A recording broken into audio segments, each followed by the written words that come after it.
Welcome to the Wind Up with Will. Your host Will here, and I know it's been a little over a week since I've had a video.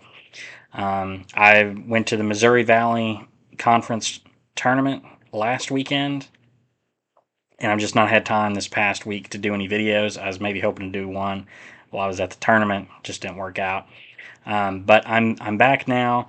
Going to talk some college basketball today, men's and women's, and also the state of college sports. That's going to be the topics today. Might mention some other sports stories if we have time or if I can remember before the video ends. So to get started, I think I want to start with talking about college athletics as a whole in this video because we're seeing a lot of massive changes. We've seen a lot of massive changes in the last few years with the NIL, with the transfer portal, with all these conference realignments that are happening, these big TV contracts, the changes in the college football playoff. That's something else I should mention. The college football playoff, it's not even gone to 12 teams yet. It's going to 12 teams next year, and they just made a deal or signed a deal where in 2026, I think it's expanding to 14 teams. I think the major conferences signed off on it, and Notre Dame. So we haven't even had a 12-team playoff yet, and yet it's going to 14 teams. We've seen a lot of changes with that. We've seen changes with the NIL, with all these court cases that are going against the NCAA, and I think it's time we have a conversation. We've not. A lot of people don't want to have this conversation because all the stories I see, all the news, everything, it's on one side. Whether it's the left leaning people or the right leaning people, the big market ESPN, Fox News, the small people on YouTube, either side, regardless of what people view, all the stories are the same way. And I find it a little concerning that we're not having an open dialogue here on the state of college sports because is to me a very diehard fan of college sports. You can see I'm wearing my Murray State stuff today, my alma mater. Huge fan even before I went to Murray State. Huge fan now. It's really disheartening. I think seeing where college sports is going because of the NIL and the transfer portal. Players getting paid is something that has it's opened a can of worms, and I don't want to come off sounding like I'm against players getting paid. I'm not. I think players getting sponsorships from Gatorade or Nike or the local mattress store or car dealership, I don't have an issue with that. And I think most people don't have an issue with that. But with paying players and the open transfer portal where you can go to any school at any time, it has created the current college sports atmosphere of players just jumping ship any chance they get to go to another program to get paid more money. And this is especially true in the mid majors with schools like Murray State, with Belmont, Eastern Illinois, Missouri State, Indiana State, Loyola Chicago, St. Louis, UTEP, Western Kentucky, Northern Kentucky, Eastern Carolina, all these small schools, all these tiny schools, Dayton, Vermont, all these smaller schools have St. Peter's a few years ago. You have any kind of success and your team's gone overnight because they can get paid elsewhere. When St. Peter's went on that great run, one guy gets sponsored by Buffalo Wild Wings, and there's nothing, I don't have an issue with that. The issue is not the sponsorships. And I also want to make it clear, I'm not blaming the players either. If I was 20 years old, 19, 18 years old, and someone offered me $100,000 for some kind of sponsorship, it'd be hard to say no. And I don't want to make it seem like these sponsors themselves are like, hey, we'll pay you $100,000 to go to this school. I really hope that's not happening because that would be a recruitment issue, which is my whole concern with the NIL.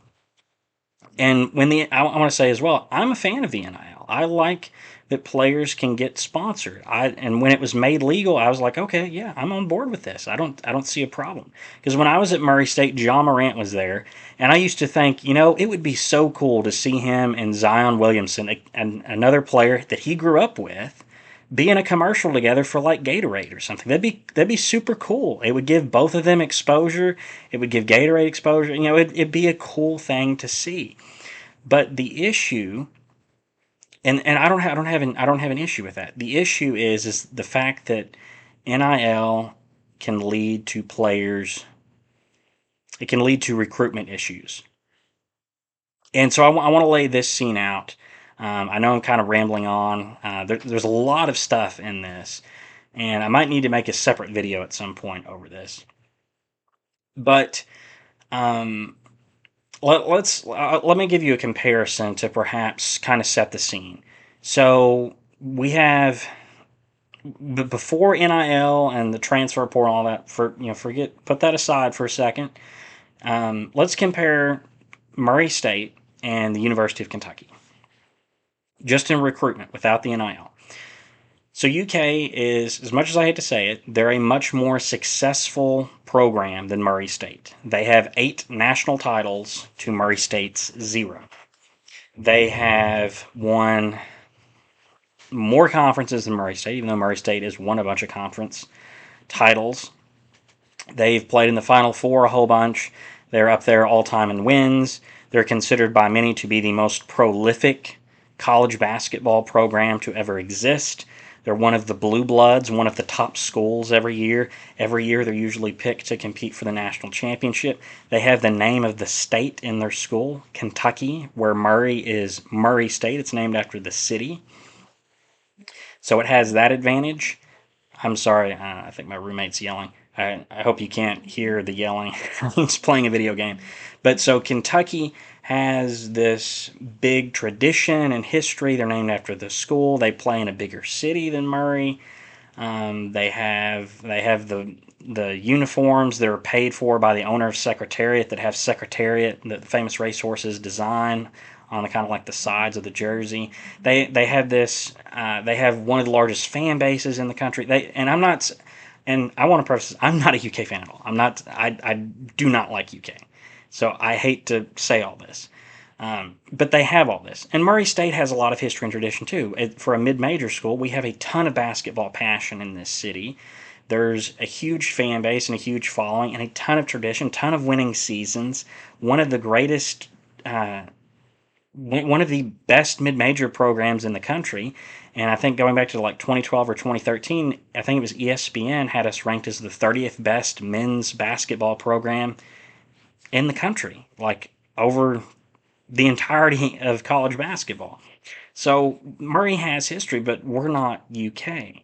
We're not this school playing in a big power conference with a ton of money and 40,000 students or whatever going to the school in a 100,000 population city, in a big city, with all this illustrious tradition and all these successful coaches and NBA players.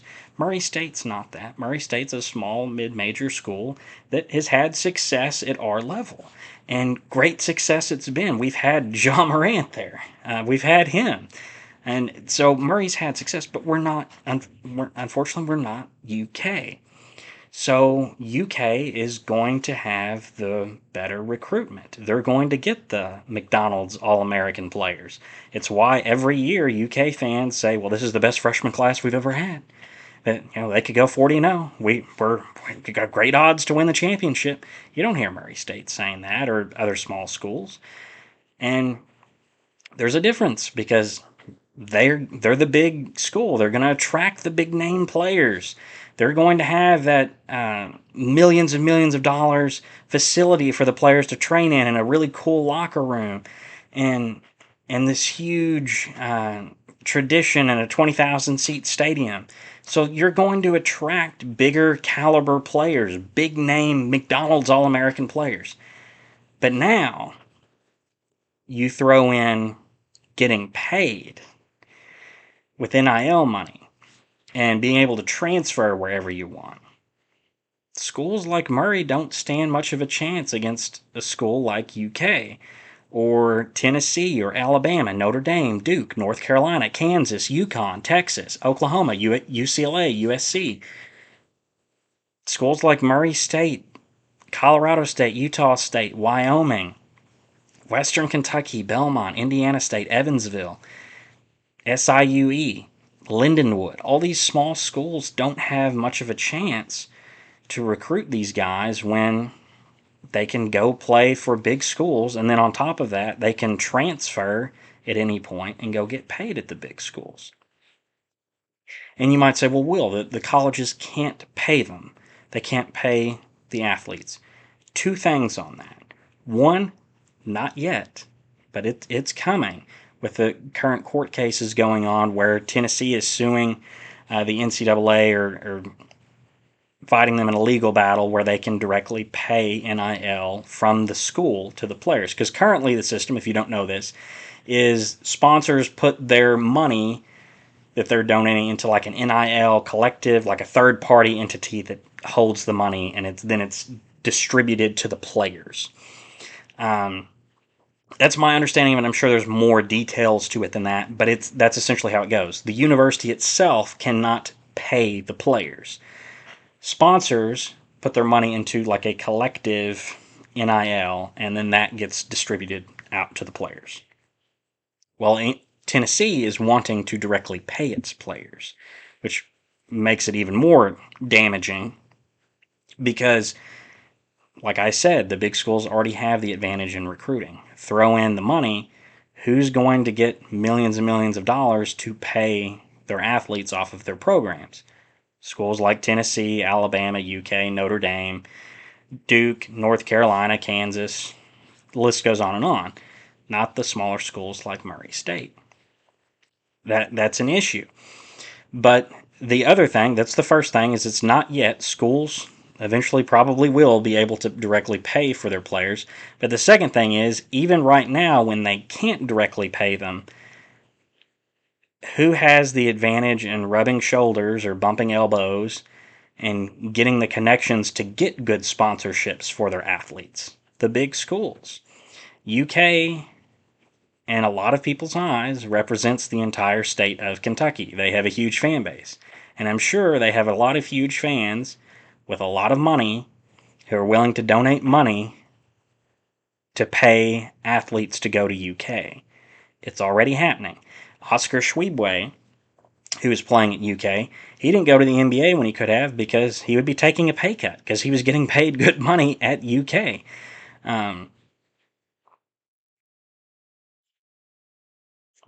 So it's an unfair advantage for them to get paid. My issue is not with the players themselves getting paid. It's with the fact that universities are essentially poaching other schools' players, even though like you would. It's not quite. I guess it technically is poaching in a way because these players are going to other places to get paid. They're not.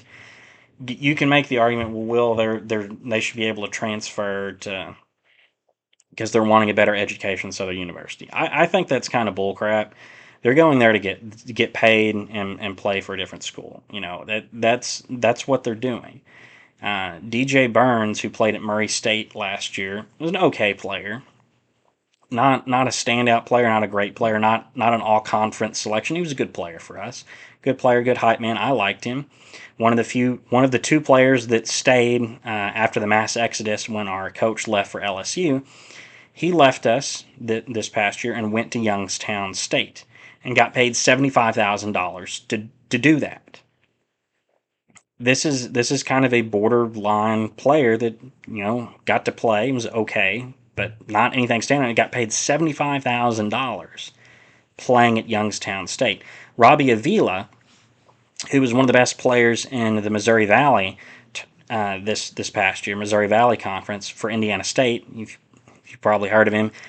People are calling him Larry Nerd or Kareem Abdul-Jabbar because he's a white guy with goggles playing at Indiana State, Larry Bird's alma mater, and he's a really good player.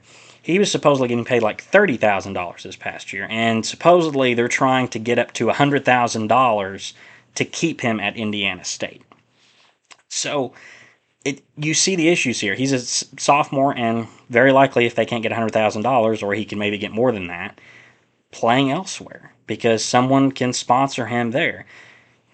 That's the issue here. And even if the issue is not the players getting paid. I don't want to make it seem like that I'm against players getting paid. I'm totally okay with them getting sponsored. My issue is the recruitment issue, to where it's very advantageous. Things are already slanted towards the big schools. It's even more slanted now, and the fact that players can automatically transfer and go to another school really hurts the smaller schools. You're getting a new team every year, and for years that was the critique that UK fans have had under Coach Calipari, is the one and done players.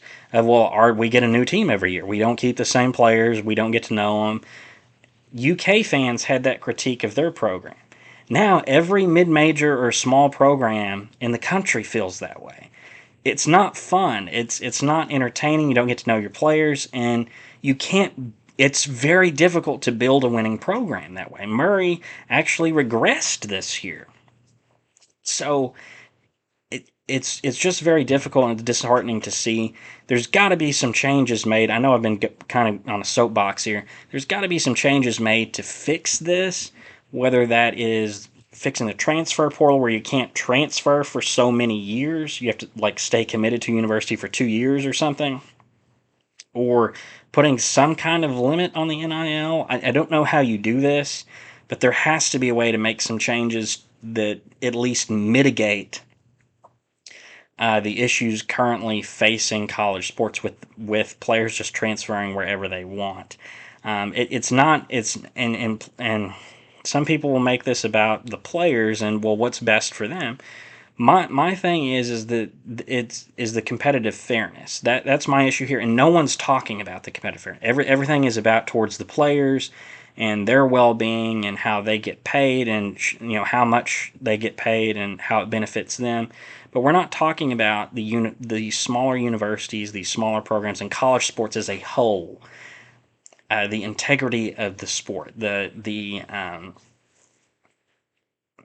atmosphere, because like we don't even have like school pride or conference pride, or I'm playing at the next level. It's all about the money, and you see it with a bunch of these players that just jump from team to team in any sport, whether that's basketball, football, whatever. Some of these, they know, like, hey, I can get paid. And I heard from, I'm not going to mention names on this, but I heard from someone that they had connections to a college basketball coach, and this coach told them that any player that they met with for recruiting, the first thing that was always asked from them and the parents was how much money were they going to get paid, or how much money could they make.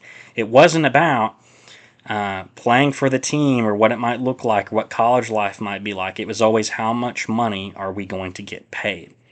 And you might go, well, that's understandable, Will, but this is extracurricular activities. This is sports. This is, you know, if we all make it all about the money, the next step is, when are the high schoolers going to get paid? When are the middle school athletes going to get paid?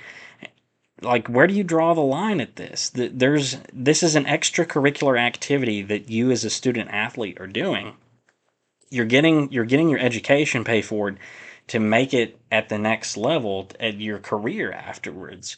That's your salary. That's what's always been understood in this, is you play for us and you get a scholarship. You get your education paid for, if not fully, at least at a cheaper price, to better you for life afterwards.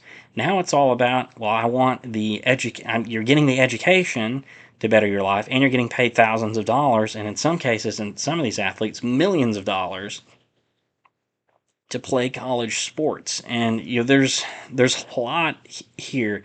Maybe I should do a video of its own on this, going deeper into deeper detail on it.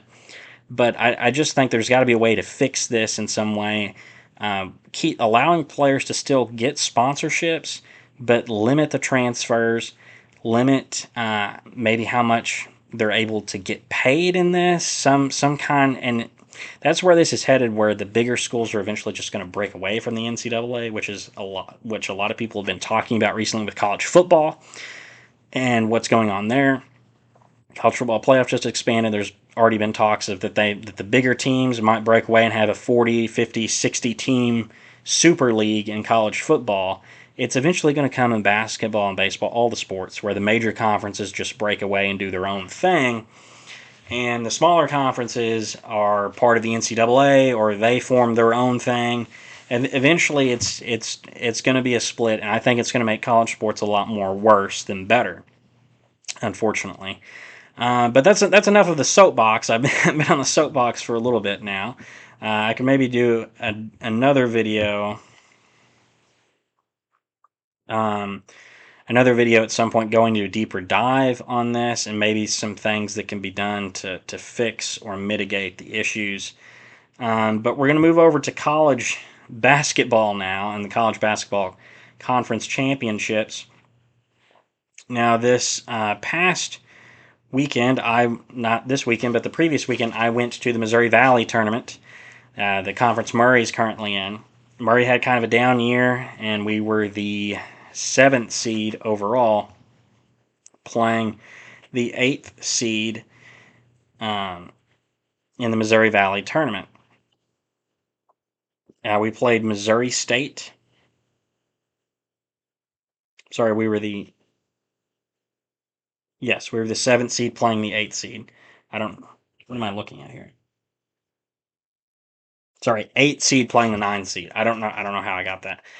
Murray State was the 8th seed. Missouri State was the 9th seed.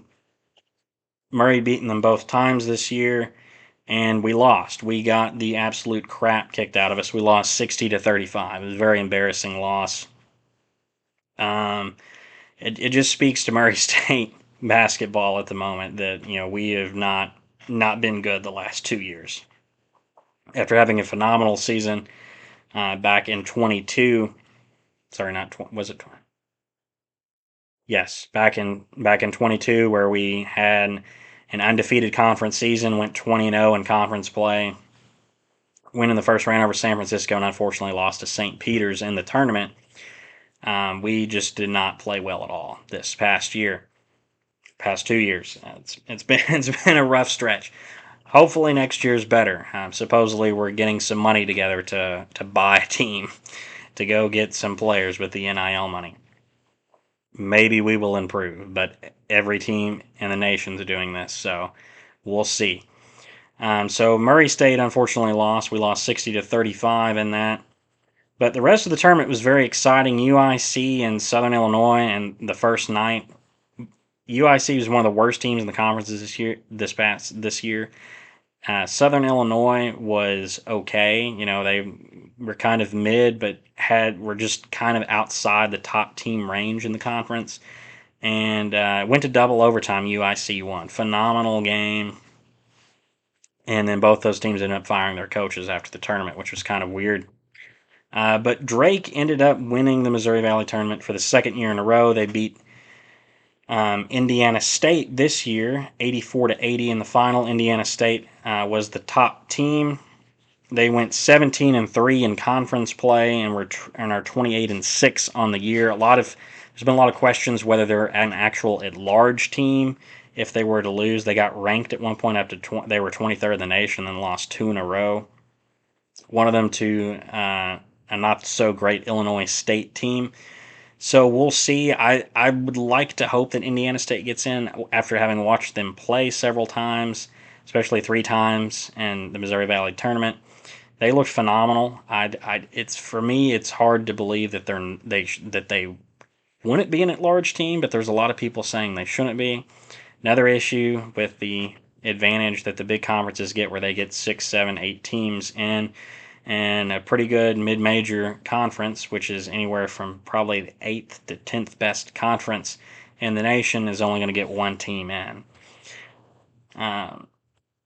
But Drake is very deserving. They made it last year, and they nearly beat Miami, who made it all the way to the Final Four. So Drake's going. They get the automatic bid. I'd love to see Indiana State make it as well as an at-large team. Moving over, we'll go through some of the conference championships that are going on today. Let me get a better look here. Western Kentucky is currently beating UTEP in the Conference USA Finals 69-60 with 3 minutes to go. North Carolina State is beating North Carolina 74-65 with 1:55 to go. Oregon is beating Colorado 44-39 in the Pac-12 tournament final. I should mention North Carolina State. North Carolina is the ACC final, if you didn't know.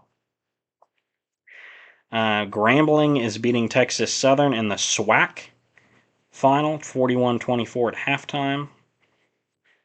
Long Beach State is losing to UC Davis 32-20. I said that weird. I'm going to reword that. UC Davis is beating Long Beach State 32-27 in the Big West Championship. At halftime, Vermont won the American East 66-61 earlier today. Brown beat Princeton 90-81 in the Ivy League semifinals. Wisconsin beat Purdue 76-75, final overtime in the Big Ten semifinal. That's a big upset there, Purdue being the third-ranked team in the nation. NC State beating North Carolina would also be a major upset, North Carolina being the fourth-ranked team in the nation. Auburn beat Mississippi State 73-66 today in the SEC semifinal. Howard beat Delaware in the MEAC final 70-67. VCU beat St. Joseph's in the Atlantic 10 semifinal 66-60. Yale beat Cornell in the Ivy League semifinal 69-57. UAB beat South Florida 93-83 in the American Athletic semifinal. I probably need to just stick to the major conferences here instead. I clicked the NCAA Division I. So let's just look at the major conferences right here. Florida beat A&M 95-90 today in the SEC semifinal, so it's going to be them and Auburn in the final. That's going to be a good final. It probably gets Florida into the NCAA tournament now. They're kind of, I know some people have had them as kind of a bubble team, but I think they're in. Getting the SEC final, I think you're in. Illinois beat Nebraska 98-87. It's going to be them and Wisconsin in the Big Ten final. FAU, who was ranked earlier this year, lost in the semifinal of the American Athletic by 1 point. Temple beat them 74-73. FAU was ranked earlier this year. I guess they're kind of a bubble team. That might spell the end of their season for them. And San Diego State, they lost the Mountain West Championship to New Mexico 68-61. San Diego State was a Final Four team a year ago. Sorry, I'm parched. Maybe should have got something to drink. And Iowa State won the Big 12 championship earlier today over Houston, 69-41. That's a huge win there. Iowa State's the seventh-ranked team in the nation. Houston's the number one team. And I saw earlier that some people saying that might get Iowa State a 1 seed. That would be huge for them. Might knock Houston out of the 1 seed situation. They might be dropped to a 2 seed. UConn beat Marquette in the Big East final today, 73-57. St. Peter's is going back to the tournament. They beat Fairfield in the MAAC championship final, 68-63. The MAC final, Akron beat Kent State 62-61. They're going back dancing in the tournament. Tomorrow's finals, you've got Yale versus Brown, Auburn in the Ivy League final. You've got Auburn and Florida in the SEC final. VCU versus DeQuins. I don't know how you pronounce that. I'm sorry to all you DeQuins fans out there, however you say that. You got UAB and Temple in the American Athletic final, and you've got Wisconsin, Illinois in the Big Ten final tomorrow. Did I see the Pac-12 final? Oh yeah, it was Oregon and Colorado are in that final. That's going on right now. Yeah, so we've got the NCAA tournament coming up. Selection Sunday is tomorrow. I'm super excited for this tournament. Unfortunately, Murray's not in it. My other team, Butler, was kind of a bubble team and just kind of faded at the end of the season. I don't think we're getting in either. Hopefully NIT, though. Over to the women's side, Caitlin Clark and Iowa wrapped up their Big Ten championship last Sunday, beating Nebraska in the final, team that they fell to earlier in the season at Nebraska.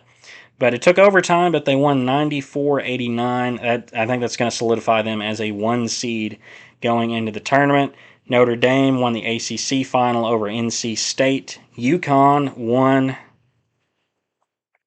the Big East tournament, 78-42 over Georgetown. So they're going to be a highly ranked team. I don't know if they'll quite get the 1 seed. They'll might be a 2 seed in the women's tournament. South Carolina beat LSU 79-72. There was actually a fight in that game. So maybe got a big rivalry now brewing in the SEC between LSU and South Carolina's women. USC won the Pac-12 final 74-61. Stanford was the number 2 ranked team in the nation.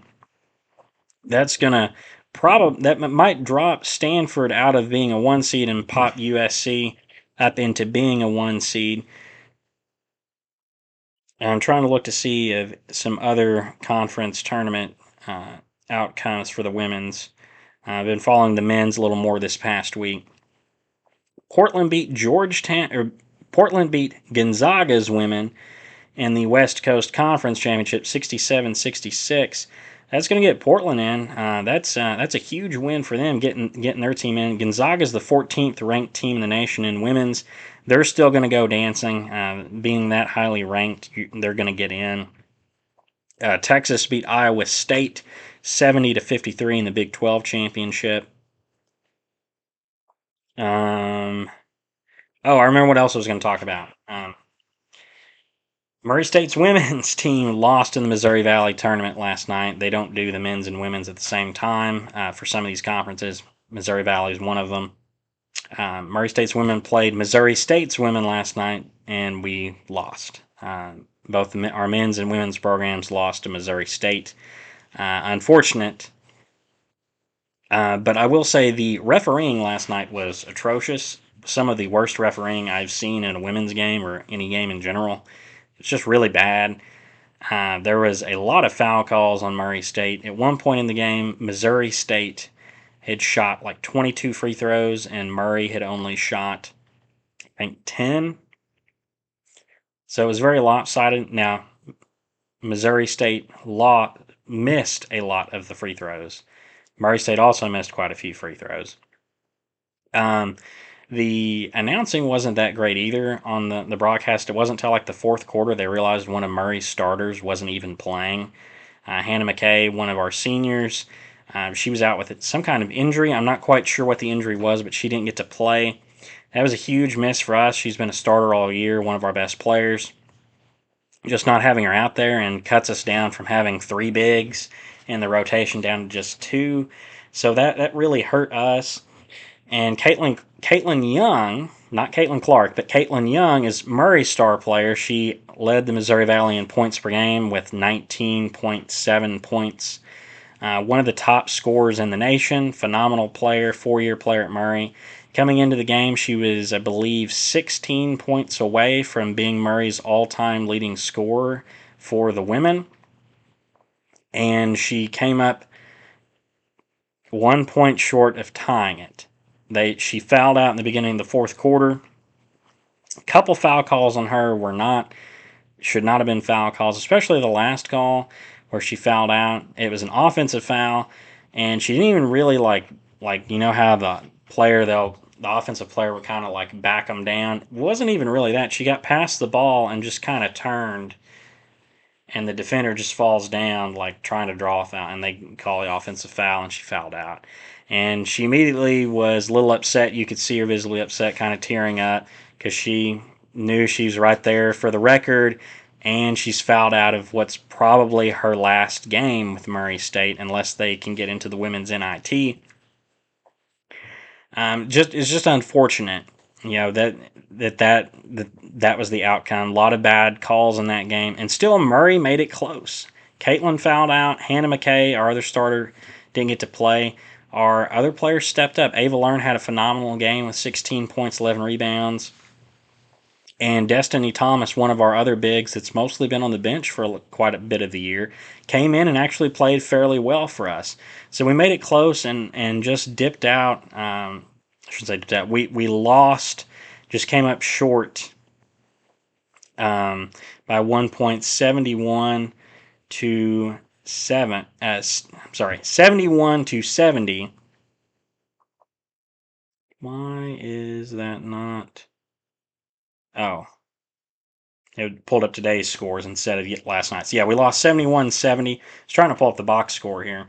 We lost 71-70 to Missouri State. Just unfortunate. Was hoping we could win and maybe go on a run. But this Murray's women's team is definitely on the rise. Coach Rochelle Turner has built a winning program here for us.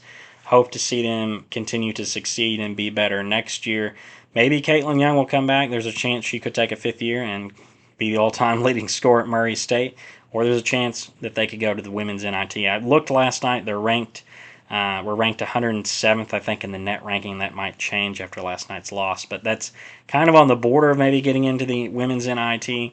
And there's apparently another postseason tournament as well that we could get into. And hopefully we do, and Caitlin can break that record. She should have been able to break it last night. The refs just took that from her. Games where referees just call fouls left and right is bad.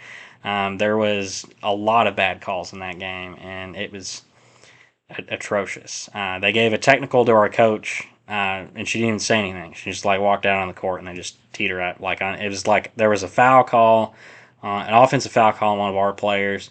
There's like a media timeout, and she walks out on the court. Another coach is trying to hold her back, and she doesn't even say anything, and the ref just tees her up.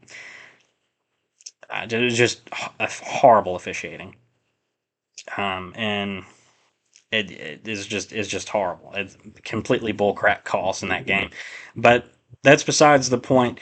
Unfortunately, Murray State is out of the Missouri Valley Tournament in men's and women's, and I should maybe mention some other women's finals. We'll go to the big school or the big conferences for the moment. Because I don't know when all these tournaments are taking place over multiple days. I really should have found a chart that had all the conference champions on it. Some of the women's are still ongoing, but in the ACC, Notre Dame beat NC State to win the women's ACC. The Big East, I said before, UConn beat Georgetown. In the Big 12, you got Texas beat Iowa State. So Iowa State's men's and women's made it to the conference championship. That's good for them. The Big 10, Iowa and Caitlin Clark won over Nebraska.